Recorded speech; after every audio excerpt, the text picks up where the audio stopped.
तस्वीरें लखनऊ से मुख्यमंत्री योगी आदित्यनाथ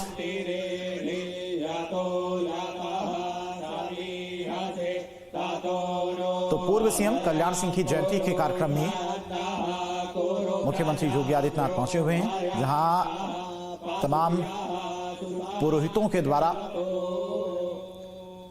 श्रद्धांजलि दी जा रही है। जनजाति युवा आदान प्रदान कार्यक्रम रखा गया है, जहां पर मुख्यमंत्री योगी आदित्यनाथ पहुंचे हैं। पूर्व सीएम कल्याण सिंह की जयंती ही आज, और सीएम योगी ने श्रद्धांजलि दी है। तो वहीं की ये तस्वीरें लखनऊ से पूर्व मुख्यमंत्री कल्याण सिंह की जयंती के कार्यक्रम में मुख्यमंत्री योगी आदित्यनाथ पहुंचे हुए हैं। अवसर पर मैं तो लखनऊ में सीएम योगी पूर्व मुख्यमंत्री कल्याण सिंह की जयंती के कार्यक्रम में पहुंचे हुए हैं। वहीं की ये सीधी तस्वीरें हैं, हिंदू गौरव दिवस के रूप में उनके जयंती के कार्यक्रम को मनाया जा रहा है। और देखिए, मुख्यमंत्री योगी आदित्यनाथ भी मंच पर पहुंच चुके हैं। भारत माता की, भारत माता की, भारत माता की।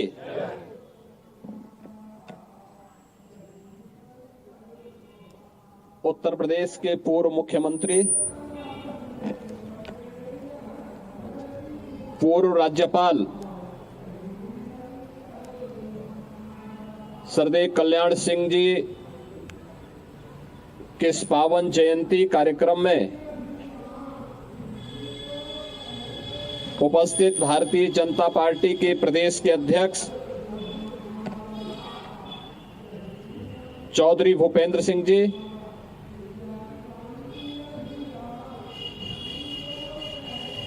मंत्रिमंडल के मेरे वरिष्ठ सहयोगी उप मुख्यमंत्री श्री ब्रजेश पाठक जी,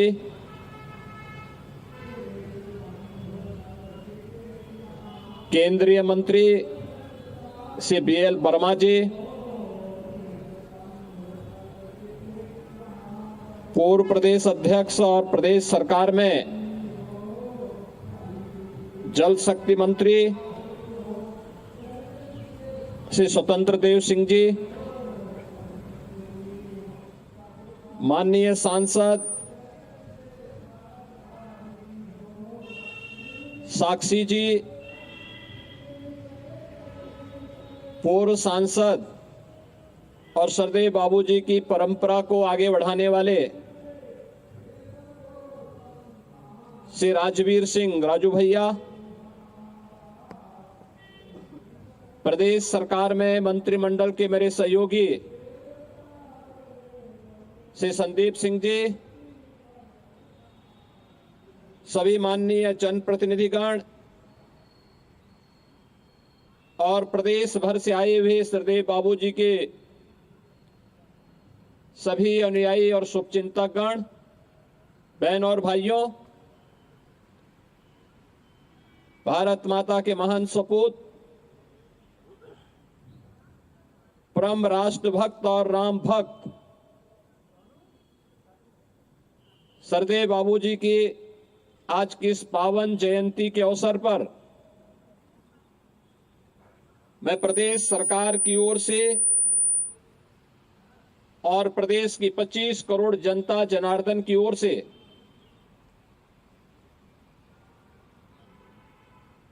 सरदेव बाबूजी की स्मृतियों को नमन करते हुए उन्हें विनम्र श्रद्धांजलि अर्पित करता हूं। आज ही के दिन 1932 में जनपद अलीगढ़ के एक छोटे से गांव में एक सामान्य किसान परिवार में सरदेव बाबूजी का जन्म होता है। बचपन से ही, बाल्यकाल से ही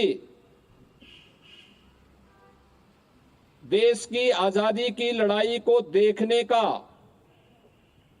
और ये देश आजाद होगा स्वतंत्रता के इस बोध और भावी भारत के निर्माण में हमारी क्या भूमिका होगी, इन संस्कारों से उत्प्रोत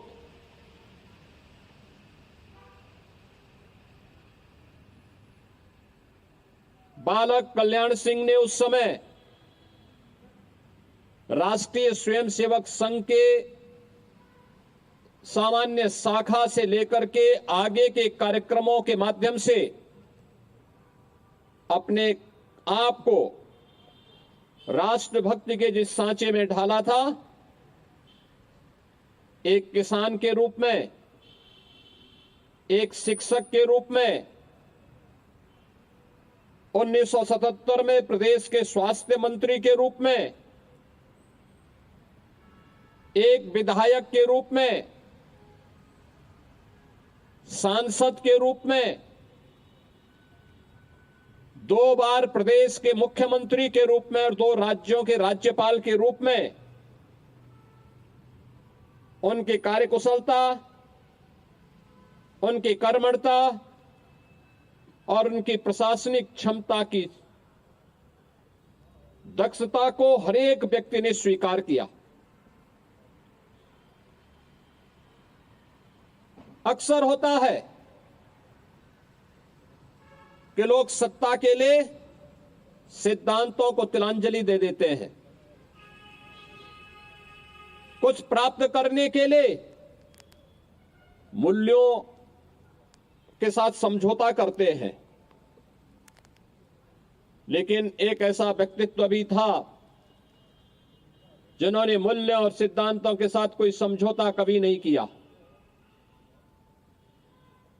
श्री राम जन्मभूमि आंदोलन के दौरान और उसके उपरांत भी प्रदेश की राजनीति को एक नई दिशा देने, प्रशासनिक दक्षता को परिपूर्ण करने के लिए उनके द्वारा 1990 के दशक के प्रारंभ में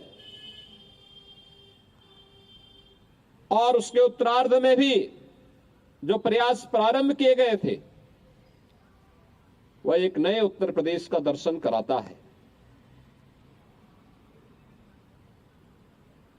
1947 में देश आजाद होता है, लेकिन सुशासन क्या होता है, यह उत्तर प्रदेश के वासी नहीं देख पाए। इसका पहली बार एहसास लोगों को तब होता है जब प्रदेश में स्वर्गीय कल्याण सिंह जी मुख्यमंत्री के रूप में शपथ ग्रहण करके अपनी शासन व्यवस्था को आगे बढ़ाते हैं। याद करिए, उस समय भी उन्हें अस्थिर करने के लिए किस प्रकार से झुंड के झुंड अव्यवस्था फैलाने के लिए उतारू हो गए थे, लेकिन उसकी परवाह किए बगैर उन्होंने अपनी सरकार को तिलांजलि दी श्री राम मंदिर निर्माण के लिए। आज वो सपना साकार हुआ है तो सरदेव बाबूजी की आत्मा को भी असीम शांति प्राप्त हो रही होगी कि उनका जो सपना था वो सपना साकार हुआ है। अयोध्या में श्री राम जन्मभूमि पर भगवान श्री राम का भव्य मंदिर का निर्माण का कार्य आज संपन्न हो रहा है। बहनों और भाइयों, यही है दूरदृष्टिता। जो सपना देखा था वो साकार हो गया, वो सपना साकार हो गया। पंडित दीनदयाल उपाध्याय के जिस एकात्म मानवतावाद को उन्होंने राष्ट्रीय स्वयंसेवक संघ की पाठशाला में सीखा था,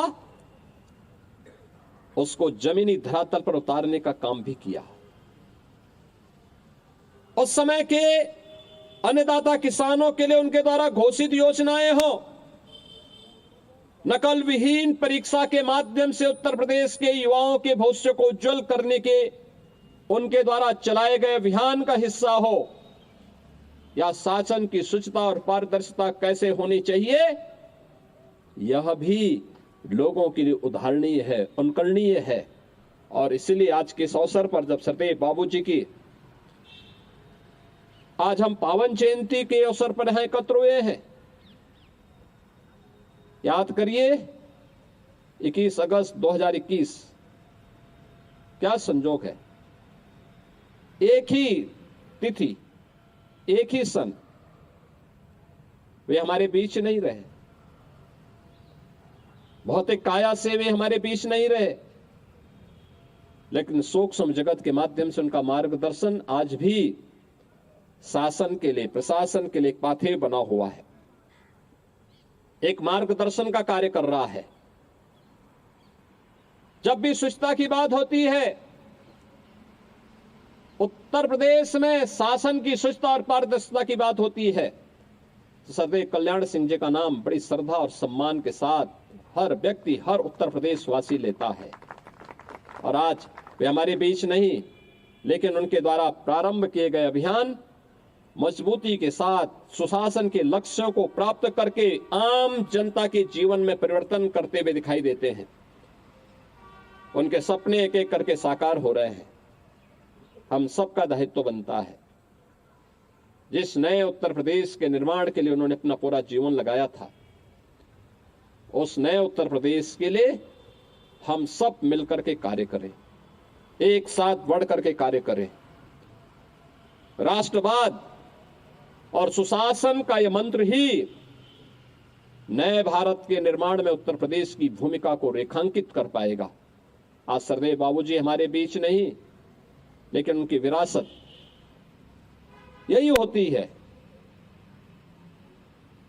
कि कभी जिस बेसिक शिक्षा स्कूल के छात्र के रूप में उन्होंने पढ़ा होगा, जिस बेसिक शिक्षा परिषद के स्कूल में एक अध्यापक के रूप में अपने अपने कार्यक्रम को आगे बढ़ाया होगा, आज उनका ग्रैंडसन उस विभाग के मंत्री के रूप में शिक्षा को एक नई दिशा दे रहा है। यह है पूर्वजों की तपस्या, यही है साधना का फल। वह फलीभूत होगा अगर सही मन से और सही दिशा में उसके द्वारा प्रयास किए गए हैं, तो उसके परिणाम अवश्य आएंगे। और आज वह सब दृश्य देख करके हम लोगों को भी प्रसन्नता की अनुभूति होती है। मैं आज के इस अवसर पर एक बार फिर से सरदेव बाबूजी की पावन जयंती के अवसर पर उनकी स्मृतियों को नमन करता हूं और विश्वास व्यक्त करता हूं कि उनके सपनों का उत्तर प्रदेश की 25 करोड़ जनता के जीवन में सुरक्षा और खुशहाली ला करके ही आगे बढ़ाया जा सकता है। आज के इस अवसर पर मैं आयोजकों को इस कार्यक्रम के लिए हृदय से धन्यवाद देता हूं और विश्वास व्यक्त करता हूं कि सरदेव बाबूजी की स्मृति को इसी रूप में, जैसे लखनऊ में प्रदेश सरकार ने अत्याधुनिक कैंसर इंस्टीट्यूट का नाम सरदेव बाबूजी के नाम पर रखा है, बुलंदशहर के मेडिकल कॉलेज का नामकरण भी उनके नाम पर ही रखा गया है। ये जीवंतता आगे बनी रहनी चाहिए। इस विश्वास के साथ मैं उनके प्रति विनम्र श्रद्धांजलि अर्पित करता हूं। धन्यवाद। जय हिंद। योगी आदित्यनाथ श्रद्धांजलि देने के लिए पहुंचे थे, पुष्पांजलि अर्पित की है। बीजेपी के प्रदेश अध्यक्ष भूपेंद्र चौधरी, डिप्टी सीएम ब्रजेश पाठक ने भी पुष्पांजलि अर्पित की है पूर्व मुख्यमंत्री कल्याण सिंह को और उन्हें नमन किया है।